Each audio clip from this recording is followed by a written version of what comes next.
우리 가운데는 건강의 어려움 때문에 힘드는 사람들도 있고, 경제적인 어려움 때문에 어려워하는 가정들도 계시고, 자녀들의 문제 때문에 가슴 아파하는 부모님들도 계시고, 부부간의 어려움 때문에 말 못할 사정 때문에 힘들어하는 사람들이 있을 겁니다. 참 사람이 외롭습니다. 산다는 것이 외롭고요. 나는 이것이면 됐다, 모든 것을 가졌다고 생각하는 그 순간에 우리의 마음속에 절망과 같은 어려움들이 휩쓸려 올 때가 있음을 보게 됩니다. 여러분, 그 상황 속에 주님이 오늘 이 아침 시간에 여러분을 초대하십니다. 수고하고 무거운 짐진 자들아, 다 내게로 오라, 내가 너희를 쉬게 하리라 라고 말입니다. 여러분, 쉼이 있다는 것이 참 감사하죠. 집이 있어서 그래서 좋습니다. 집에 가게 되면 편안하게 쉴 수 있고, 편하게 옷을 입고, 편안한 맛있는 음식을 먹을 수 있고, 또 잠을 자면서 쉴 수 있는 곳이 집이기 때문에 그렇습니다. 근데 육신의 쉼의 터전을 집이라고 한다면 어떤 사람에게는 하우스는 있는데 홈이 없는 사람들이 있는 것 같아요. 집에 가도 여전히 불안하고, 집에 들어가고 싶지 않는 사람들도 있으리라고 생각이 듭니다. 가정이 없는 안타까운 모습 가운데 있는 모습들을 보게 되는 것이죠. 갈등이 늘 있고, 아픔이 늘 있고, 힘들고 어려운 상황 속에서 내가 예수를 믿고 예수님을 사랑하고 예수님을 섬긴다고 하는데 나의 영혼에 쉴 곳이 어디 있는가 여전히 발버둥 치는 사람들이 있으리라는 생각이 듭니다. 우리의 영혼에 참 쉴 수 있는 터전은 예수님 아닙니다. 단순히 영혼만 쉬는 것이 아니라 우리의 마음의 평강을 누리고 쉴 수 있는 것이 예수님의 품 안인데, 이 예수님이 안식처를 잘 표현해주고 있는 모습이 이 모습이었다는 생각이 듭니다. 암탉이 자기 병아리들을 자기 새끼를 날개 아래 품은 것 같이 내가 너희를 품으려고 한 것이 한두 번이 아니었다라는 모습입니다. 예수님은 사랑하는 제자들과 사랑하는 가족들을 품 안에 품고 함께하기를 원했어요. 여러분, 암탉이 병아리를 품는 모습을 생각을 하면 바깥에 무슨 어려움과 힘든 일이 있어도 그거는 어미닭의 암탉의 몫입니다. 병아리들은 안에서 따뜻한 품에서 쉴 수 있고 잘 수 있고 그 품 안에서 놀 수가 있는 것이죠. 그런데 암탉의 몫은 무슨 어려움이 오는 것은 없는가 늘 지켜보고 있는 모습이 있는 것이죠. 우리가 우리 주님의 모습이 그런 모습이라는 생각을 하게 됩니다. 너희가 내 안에 안식하라. Come unto me. 나에게 들어와라. 내 안에 진정한 쉼이 있다.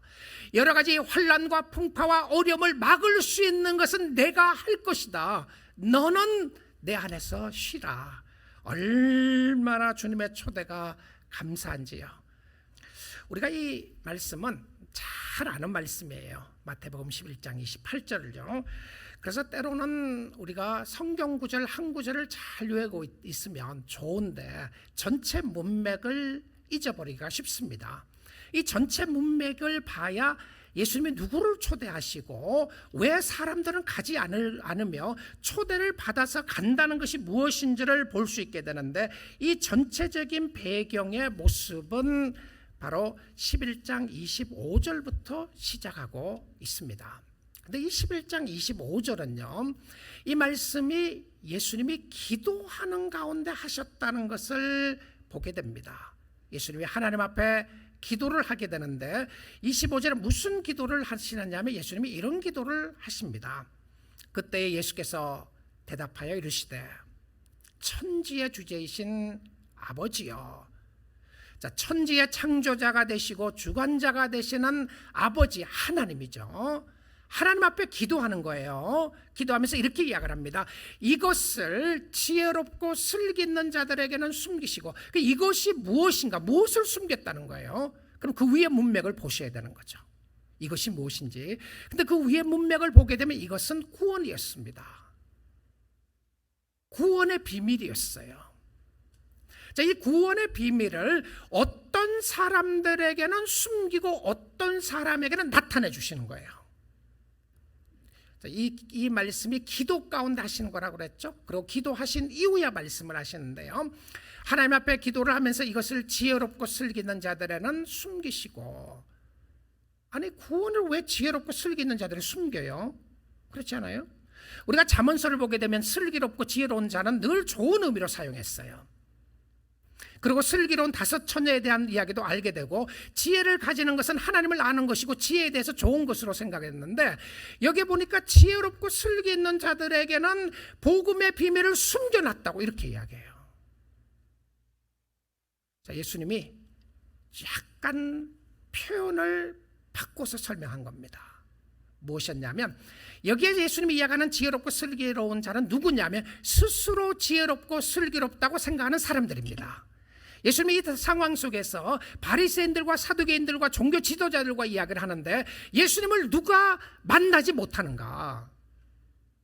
예수 앞에 왔음에도 불구하고 누가 예수님을 만나지 못하고, 예수님의 안식처가 있음에도 불구하고 누구는 쉬고 누구는 쉬지 못하는가? 지혜롭고 슬기로운 사람은 안식을 얻지 못합니다. 자, 왜 지혜롭고 슬기로운 사람들이 안식을 얻지 못하는가? 왜 예수님이 이렇게 표현을 하셨느냐 하면, 놀랍게도 그들의 종교 지도자들에게 이 트위스트하게 이 비꼬아서 말씀을 하시는 거예요. 네가 잘났느냐? 그러면 나는 나를 만날 수가 없어. 네가 의롭다고 생각하고 네가 잘났다고 생각하면 나를 만날 수가 없다. 어디에서 예수님이 이런 말씀을 또 하셨냐면요, 예수님이 이렇게 하셨어요. 건강한 자에게는 의사가 쓸데없고 필요가 없고 의원이 필요 없고, 건강한 사람, 아픈 자에게야 의사가 필요하다는 말씀을 하시고, 예수님이 뭐라 그러셨죠? 내가 의인을 부르러 온 것이 아니라 죄인을 부르러 오셨다. 내가 아픈 사람을 부르러 왔다. 이렇게 이야기했어요. 그럼 실질적으로 건강한 자가 누구였냐면 그 당시에 바리새인들이었어요. 나는 안 아프다고 생각하는 사람이에요. 실질적으로 그 사람들이 아픈데, 그들의 마음속에 예수님이 보신 거예요. 무엇이 있는지를요. 그러니까 예수님 안에서 참 평안과 안식을 누리고 초대를 받는 사람은 누구냐면, 결코 나의 의나 우리의 의나 우리의 잘남으로 하나님 앞에 나갈 수가 없습니다. 교회에 참석하시고 출석을 하시더라도 여러분의 마음속에 나는 똑똑하고 나는 잘났고 나는 하나님이 필요 없고 내 마음대로 살 수 있다고 생각하는 사람들에게는 하나님을 만나기가 쉽지 않아요. 숨겨졌어요. 복음의 비밀이요. 그런데 누구에게는 나타내시느냐 하면 25절 다시 한번 볼게요. 숨기시고 어린 아이들에게는 나타내심을 감사하나이다. 자, 여기서 표현력입니다. 어린 아이가 누구냐면 어린 아이들이 실질적으로 칠드런 미니스트리가 중요하니까 칠드런에게는 복음을 보여주시고 어덜트에게는 안 보여준다. 그 말을 하는 게 아닙니다. 그 말을 하는 게 아니에요. 그래서 사람들은 어떤 경우에는 이렇게 표현을 해요. 어린 아이들은 이너선하다. 아이들은 죄가 없다. 그래서 아이들은 다 천국 간다. 여기 나오는 그 아이들의 표현은 베이비들입니다. 그런데 성경은 어디서든지 아이들이 죄가 없다고 표현한 적이 없어요. 근데 성경에 나오는 어린아이라고 하는 표현 속에 나타나는 건 무엇이냐면 디펜던스입니다. 디펜던트. 의지하는 거예요. 이건 베이비들입니다. 베이비요. 베이비들은 부모가 없이는 살 수 없는 거죠. 부모의 보호와 부모의 사랑과 부모의 케어리 있어야 되는데 그 부모의 케어리 있는 사람들에게는 복음이 나타나는 거죠. 자, 예수를 믿는 사람들은 그러면 세상적으로 잘났고 한 사람들을 못 믿는다. 그게 이야기하는 게 아니에요. 자, 공통적인 것이 있습니다. 예수님을 만난 사람들은 세상의 어떤 위치와 어떤 지위와 어떤 것을 가지고 못 가지고를 떠나서 예수를 제대로 만나는 사람들에게 공통적으로 나타나는 것이 무엇이냐면 하나님 나는 죄인입니다. 당신이 없이는 살 수가 없습니다. 이 고백을 해요. 그런 고백을 제대로 하지 않는 사람이 주님을 제대로 만난 사람은 아무도 없습니다. 그렇죠? 정말 똑똑하고 잘났고 부자고 모든 것을 가졌는데 이분의 고백 속에 하나님 나는 죄인입니다. I need you. 내가 당신이 필요합니다. 당신 없이는 살 수 없습니다. 근데 복음이 그 사람에게 나타나고요. 우리의 마음을 꽉 닫고 있고 내가 의롭다고 생각하고 있는 사람들은 참 주님 만나지 못해요. 그리고 26절에 이렇게 기도합니다. 옳소이다. That's right. That's right. 그렇습니다. 맞습니다. 당신이 하는 방법이 멋진 방법입니다. 이런 거예요. 이렇게 된 것이 아버지의 뜻이니이다. 하나님의 방법은 너무나도 신비합니다. 당신을 찾는 자, 누구든지 주님을 찾는 자는 주님이 가까이 하시고 함께 하시는 것을 바라보면서 하나님 너무 감사합니다. 너무 찬양합니다. 당신의 일이 크십니다. 하나님을 찬양해요. 그런데 우리는 지금 그 왕의 초대로라고 하는 시리즈 말씀을 듣고 있는데요. 지금까지 구약 성경에 하나님이 초대하는 것을 봤습니다.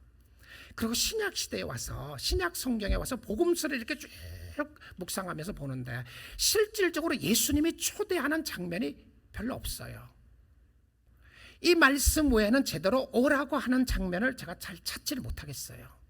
물론 다음 주에 천국 혼인잔치에 대한 이야기를 하겠지만, 그러면 이 말씀이 예수님이 수고하고 무거운 짐진 자들아 다 내게로 오라 내가 너희를 쉬게 하리라고 했는 이 초대의 말씀은 너무나도 신비하고 오묘하고 귀한 하나님의 말씀입니다. 그런데 우리가 이 말씀을 들을 때 꼭 기억해야 되는 것이 있습니다. 그것은 부르는 사람이 누구냐는 것입니다. 부르는 사람이 누구냐는 거죠. 나보고 오라고 하는 사람이 누구냐는 거예요. 이 사람이 누군지를 확인해야 가든 말든 확인할 수가 있습니다. 자, 그런데 이 부르심을 하시는 분이 누구신지 오늘 말씀으로 확인해 보겠습니다. 이 전체적인 문맥이 하나입니다. 떨어진 것이 아니고요. 27절입니다. 내 아버지께서 모든 것을 내게 주셨으니, 예수님이 기도 가운데 하는 이야기입니다. My Father has given me everything to me. everything입니다. everything. 모든 것을 나에게 주셨다. 그러니까 아버지 대주제이신 하나님이, 천지의 창조주신 하나님이 자기의 가진 것 모든 것 다 하나님 앞에 다 주신 거예요. 예수님께 다 주신 겁니다. 그런데 그 주신 것이 무엇인지에 대한 확인을 해줘요. 아버지 외에는 아들을 아는 자가 없고 진짜 예수가 누군지를 100% 다 아는 사람은 하나님 아버지밖에 없다. 이걸 확인하는 거죠. 자, 근데 그 다음 보세요. 아들은 누구죠? 자기 자신입니다. 예수님이죠. 하나님 앞에 기도하는 거니까 아들과 또 아들의 소원대로, 아들의 소원이 누구예요? 예수님의 소원대로 보세요. 누구에게? 계시를 받은 자. 자, 예수님의 소원대로. 그러면 우리는 하나님의 복음을 믿고 깨닫고 한다는 것은 계시적인 종교입니다. 기독교는 계시적인 신앙이에요. 하나님이 가르쳐 주시고 들려주시고 깨닫게 해주셔야 깨달을 수 있는 겁니다. 근데 그 깨달음을 누구 뜻대로 한다고요? 예수님의 뜻대로 해요. 예수님 마음대로 하십니다. 근데 아들의 소원대로 계시를 받은 자 외에는 누구를 아는 자가 없다고요? 아버지를 아는 자가 없느니라. 잘 확인하세요. 예수를 통하지 않고서는 하나님을 알 수가 없습니다. 왜 예수밖에 구원이 없느냐 하면 하나님의 천지를 창조하신 하나님의 권세와 영광과 나라와 모든 것 예수께 다 줬어요. 자, 그런데 이 모든 것을 가지고 계시는 분이 초대를 하시는데 이거 가도 그만 안 가도 그만이 아니에요. 그런데 이 모든 권세를 가지고 계신 여러분이, 하나님, 예수님께서 여러분에게 이렇게 말씀을 하시는 거예요. 너무 무서워하고 있으니까, 안 가려고 그러고 있으니까, 망설이고 주저주저하고 있으니까 자신을 소개를 해요.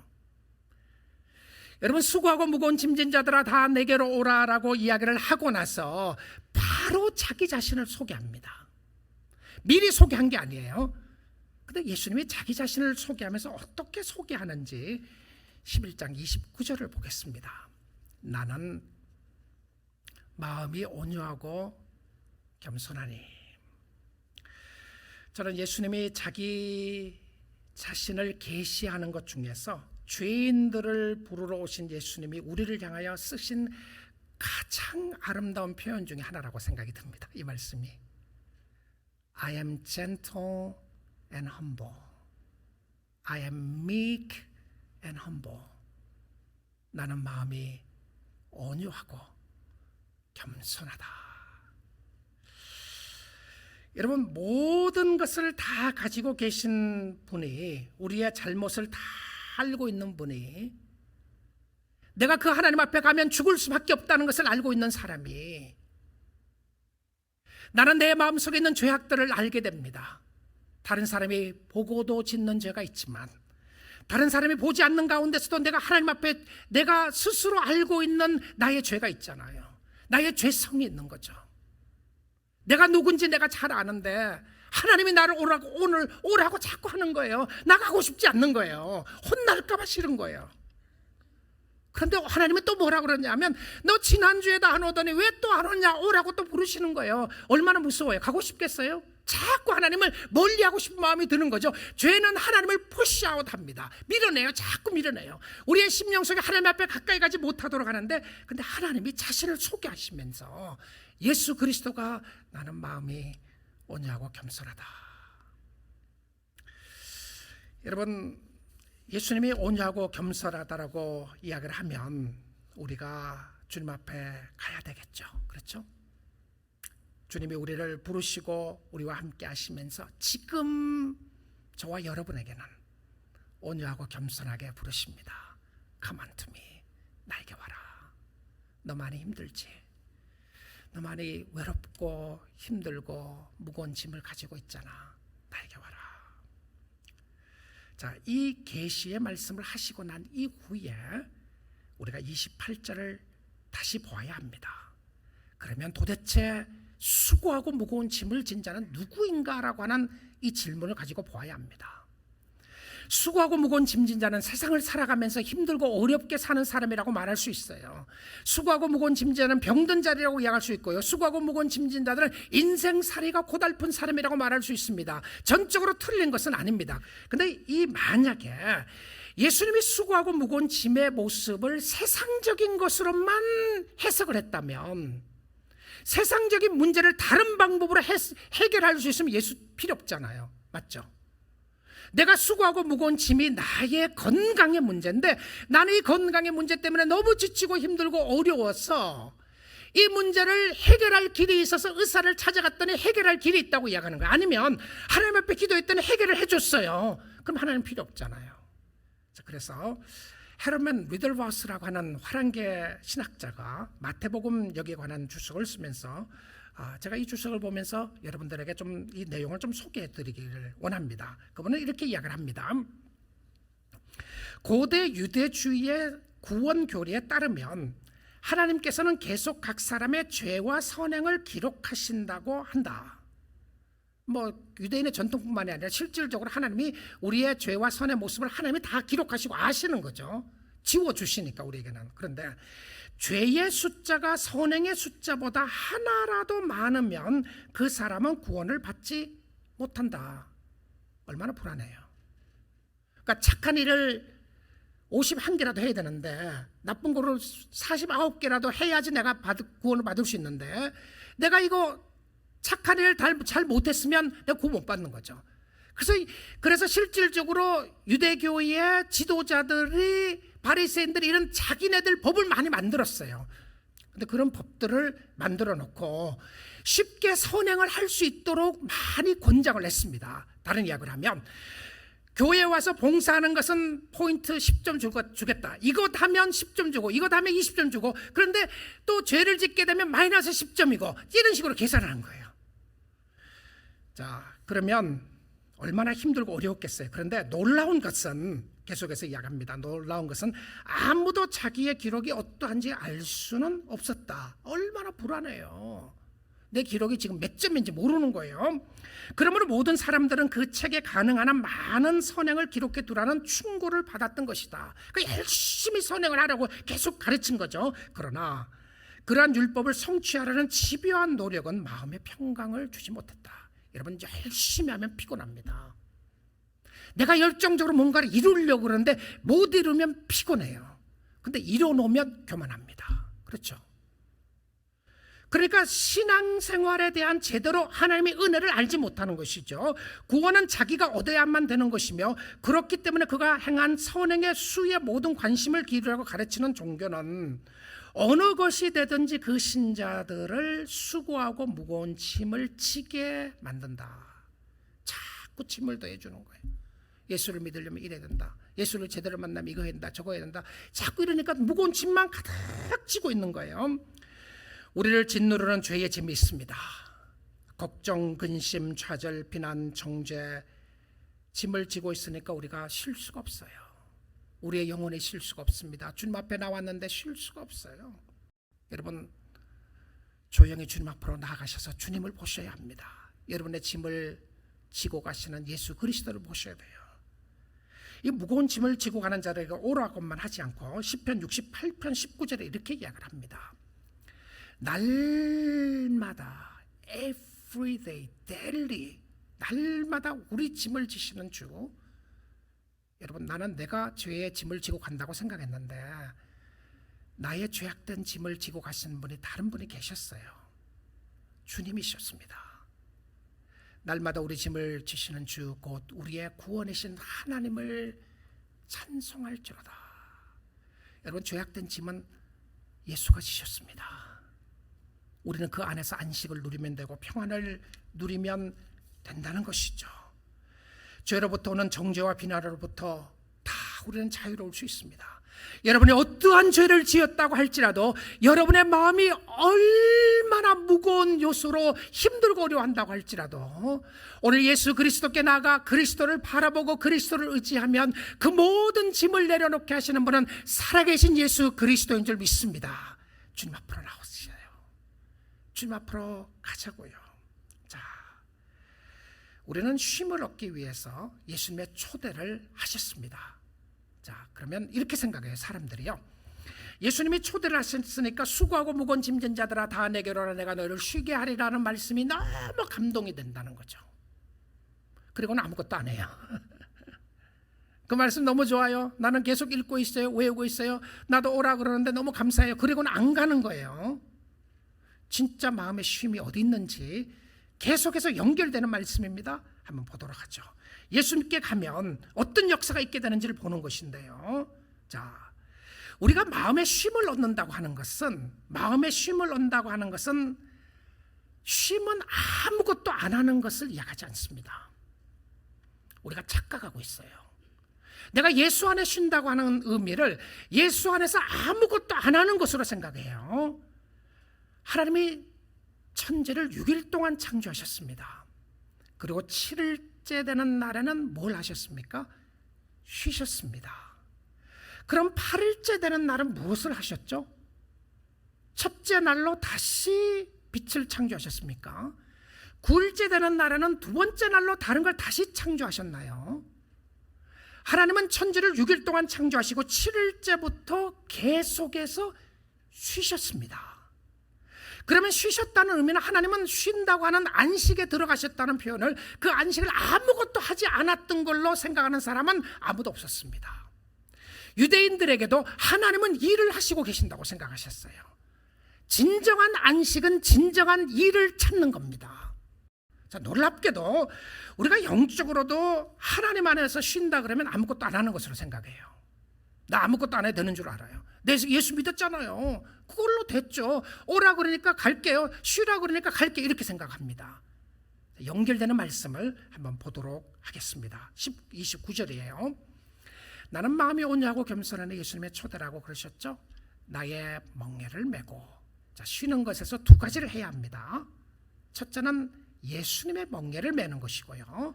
두 번째는 예수님께 배우는 것입니다. 그리하면, 자신이 누군지를 계시하고 난 이후에 그리하면 우리가 해야 될 것이 있어요. 그리하면 너희 마음이 쉼을 얻으리니. 여러분, 해야 할 것 할 때에 만족감이 있습니다. 성취감이 있죠. 그렇죠? 예배 드리고 나니까 성취감 있고 기뻐요. 예배 오기 전에는 힘들었어요. 근데 오고 예배를 드리고 나니까 너무 자유로워요. 열심히 일을 하고 났는데 일하고 난 이후에 성취감이 있어요. 너무너무 자유로운 거예요.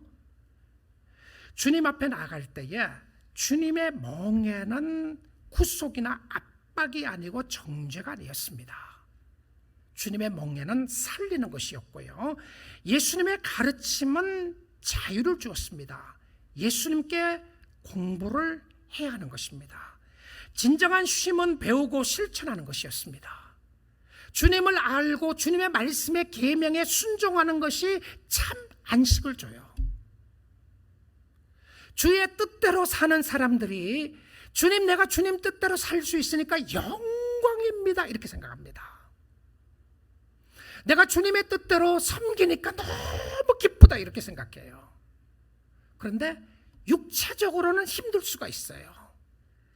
그래서 우리가 쉰다고 하는 의미를 육체적으로 아무런 노동의 대가를 하지 않는 것으로 생각하기가 쉬운데요, 쉰다는 것은 우리의 마음이 피곤하고 고달프고 힘들고 어렵다고 할지라도 우리의 영혼은 날로 새롭도다. 어떤 역사였습니까? 하나님을 섬기는 사람들의 일하는 역사였어요.